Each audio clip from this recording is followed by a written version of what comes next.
Les combats au corps à corps dans Naruto ont toujours été l'un des grands points forts de la série. Parmi les affrontements préférés des fans, beaucoup comportent une séquence où les personnages s'échangent simplement des coups à main nue, comme Rock Lee contre Gaara ou Naruto contre Sasuke dans la première et deuxième partie.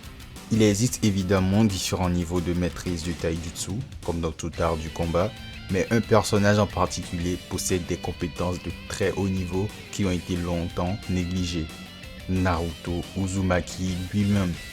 J'ai rassemblé tous les combats pertinents pour analyser l'évolution de ses compétences en taijutsu tout au long de la série et je vais démontrer en détail pourquoi Naruto est littéralement au sommet en matière de combat rapproché. Au début, enfant, Naruto ne brille pas particulièrement par sa technique, mais compense largement par sa puissance brute, comme lors de son combo légendaire contre Sasuke ou dans l'affrontement contre Neji. Toutefois, c'est réellement à partir de son entraînement au mont Myoboku qu'il commence à développer des techniques de taijutsu plus raffinées, notamment le Kawazu Kumite ou kata des crapauds et la frappe du crapaud, deux techniques puissantes accessibles en mode ermite. Le quatrième databook décrit le kata des crapauds comme un taijutsu sans faille, basé sur l'absorption d'énergie naturelle qui permet de ressentir les mouvements ennemis et de contre-attaquer avec une puissance et une portée accrues. Naruto l'utilise pour annihiler la voix du prédateur de Pain en un seul coup, ce qui montre l'énorme puissance de cette technique.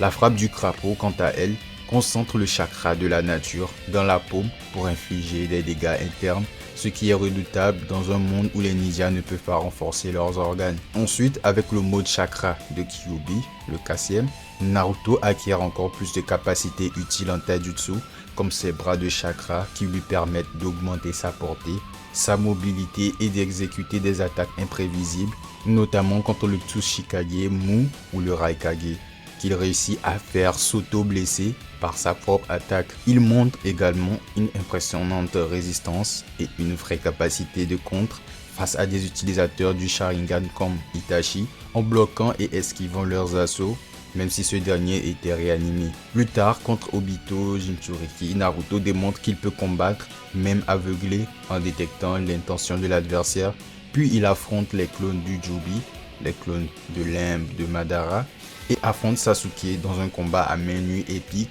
où il utilise stratégiquement ses bras de chakra pour se défendre ou frapper, même affaibli. Enfin, dans Boruto, Naruto affronte Momoshiki puis Ishiki dans des combats sans ninjutsu où il peut montrer toute l'étendue de sa maîtrise du combat pur.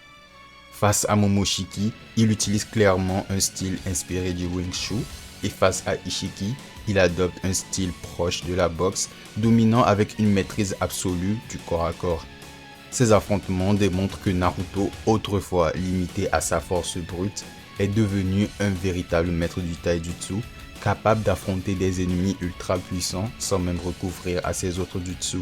Cette évolution spectaculaire de Naruto dans l'art du combat rapproché n'est pas simplement due à sa puissance accrue au fil du temps, mais bien à une vraie progression technique, fruit d'entraînement spécifique et d'expérience de terrain intense. Là où autrefois, il compensait son manque de finesse par des clones ou des décharges de chakra, il en vient progressivement à lire les mouvements, anticiper, contre-attaquer avec précision et incorporer des styles de combat réels comme le Wing Chun ou la boxe. Ce n'est pas anodin si, face à des adversaires comme Momoshiki ou Ishiki, deux des plus grandes menaces de l'univers shinobi, Naruto parvient à les dominer sans utiliser de ninjutsu. Non seulement cela met en lumière son incroyable adaptabilité, mais cela prouve aussi qu'il est devenu un combattant complet, redoutable aussi bien par la force que par la technique. On peut également noter qu'il utilise désormais ses bras de chakra comme des extensions naturelles de son corps, ce qui lui offre une polyvalence unique dans le combat rapproché. Défense, feinte, frappe à distance, tout est possible. Enfin, même si certains affrontements ne sont pas canons, comme ceux montrés dans le jeu Storm 3, il confirme cette reconnaissance généralisée de Naruto en tant que maître du taijutsu à ce stade de l'histoire. En somme, du gamin imprévisible et bourrin qu'il était, Naruto est devenu une légende du combat au corps à corps capable de tenir tête aux plus grands guerriers avec une aisance et une maîtrise qui force le respect. Ce qui rend cette transformation encore plus impressionnante, c'est qu'elle s'est faite sans régner l'essence même de Naruto, sa ténacité, son instinct et sa créativité. Même dans les situations les plus critiques où d'autres auraient été submergés, Naruto parvient à retourner la situation grâce à une combinaison de timing parfait, de lecture du combat et d'audace. Lors de son dernier affrontement contre Sasuke, on voit clairement que, même affaibli, Naruto tient tête à un adversaire surentraîné, maîtrisant parfaitement le Sharingan, le Rinnegan et une panoplie de techniques complexes. Et malgré cela, Naruto parvient à contrer, à exploiter la moindre ouverture et même à frapper Sasuke avec une précision chirurgicale, notamment lors de son uppercut final qui le projette dans la falaise. Plus encore dans Boruto face à des adversaires comme Ishiki qui dépassent tout ce que le monde ninja avait connu jusque-là, Naruto livre un combat au corps à corps d'une intensité rare où chaque coup est stratégique, chaque mouvement optimisé. Ce ne sont plus seulement des démonstrations de force, mais des démonstrations de maîtrise martiale. Son style est devenu fluide, efficace, presque artistique. Et même privé de ses techniques classiques, Naruto prouve qu'il est un shinobi accompli, capable de rivaliser avec les plus puissants en n'utilisant que ses points, son esprit et sa volonté de faire. À travers toutes ces batailles, Naruto Uzumaki est passé d'un simple bagarreur impulsif au véritable maître du taijutsu. Une évolution qui mérite d'être reconnue à sa juste valeur. Il est aussi essentiel de souligner à quel point cette évolution en taijutsu reflète l'évolution personnelle de Naruto lui-même. Au début, ses combats étaient souvent désordonnés, fondés sur l'instinct et la force brute, illustrant son caractère impulsif et son besoin constant de prouver sa valeur. Mais plus il grandit, plus son style s'affine, devient réfléchi, méthodique, preuve d'une maturité acquise à travers la douleur, l'échec et les responsabilités. Sa capacité à s'adapter à tous les styles, à intégrer les enseignements du mode ermite, du mode chakra de Kyuubi, puis plus tard à affronter des ennemis d'un autre monde sans ninjutsu, démontre non seulement une polyvalence exceptionnelle, mais surtout une détermination sans faille à protéger ce qui lui est cher, peu importe les moyens disponibles.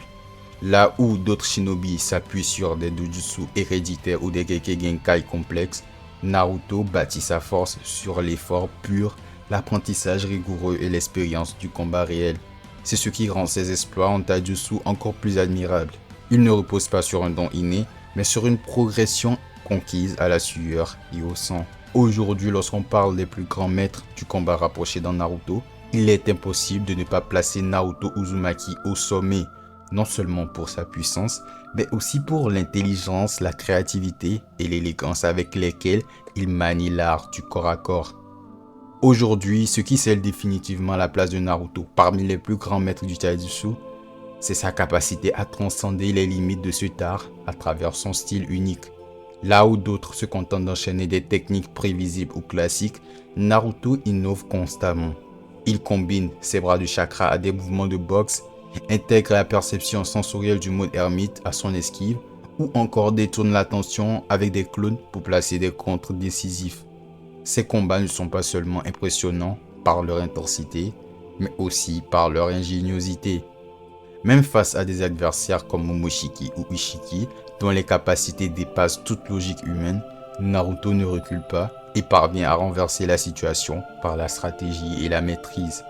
Dans un univers où le ninjutsu, le genjutsu et les pouvoirs héréditaires dictent souvent l'issue des affrontements, Naruto impose une vérité simple mais puissante. La force pure, forgée dans l'adversité et affinée par l'expérience, reste une arme redoutable. Et c'est en cela que son parcours dans le taijutsu est exceptionnel. Il ne s'agit pas seulement d'un ninja devenu fort, il s'agit d'un guerrier ayant élevé l'art du combat au corps à corps à un niveau rarement atteint en alliant puissance, technique, instinct et volonté. Naruto Uzumaki n'est pas seulement un héros de shonen, c'est un symbole vivant de la progression, du travail acharné et de l'excellence dans l'art du combat pur. Ce qui rend l'héritage de Naruto encore plus marquant, c'est qu'il n'a jamais cherché la reconnaissance en perfectionnant son taijutsu. C'était simplement une nécessité, un prolongement naturel de sa volonté, de ne jamais abandonner. Chaque coup échangé, chaque parade, chaque esquive représente non seulement des années d'apprentissage, mais aussi une résilience inébranlable face à l'adversité. Et ce n'est pas un hasard si, dans les moments les plus critiques, Naruto revient toujours à ce style de combat direct, instinctif et viscéral. Quand tout le reste est inutilisable, le ninjutsu scellé, les alliés à terre, les réserves de chakra épuisées, il lui reste ses points.